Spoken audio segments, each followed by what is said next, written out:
Have you ever seen a picture like this before? If you have, perhaps you've seen it among examples of abstract art, or maybe you know this particular type of art. Fractal art.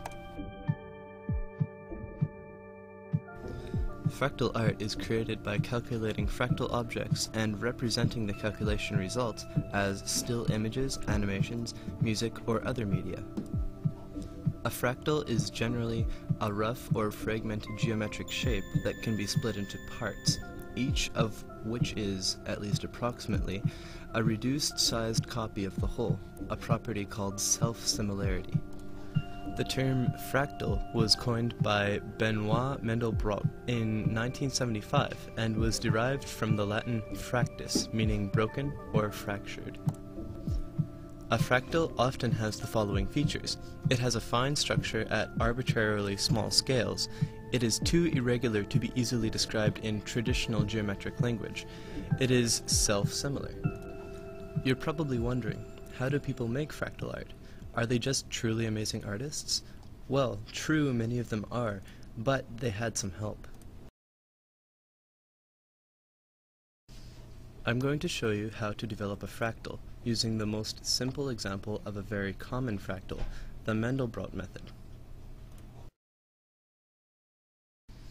You will need to have at least some prior knowledge of complex numbers. Pick some complex number for C and define this function. You may start with z equals 0. Note that z will often be a complex number. Iterate the function f by taking each value output from the function and putting it back into the function. For example, let's pick c equals 1 plus I and follow this process for a few steps. Now we know that the function of 0 equals 0 to the power of 2 plus z, or 1 plus I, which will equal 1 plus I. In a fractal generating program, you can use that 1 plus I to represent something in an image, usually on a graphing plane, as coordinates, for example. This is a very simple process and can be worked out by hand fairly quickly. It can be worked out by a computer in the blink of an eye.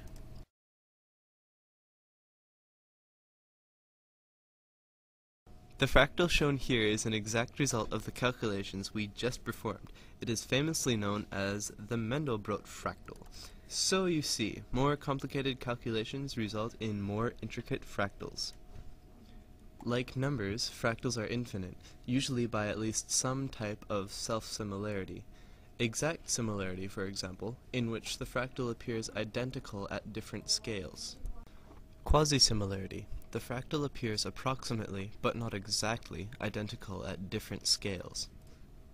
Statistical self-similarity. This is the weakest type of self-similarity. The fractal has preserved numerical or statistical measures which are preserved across scales. Lately, there have been some 3D fractals produced. I'm sure you can imagine the math that goes into these examples. A free open source program that's very popular in aiding 3D development is Blender 3D. However, it seems that the better the fractal, the more well-kept secret of creation it has. There is a high range of fractal generating software, from commercial to freeware. There are many different flavors of fractal art. It goes without saying that every fractal art creation is different, unique, set apart from even the most similar art piece. A big trend in fractal art creation is incorporation of fractals into modern art.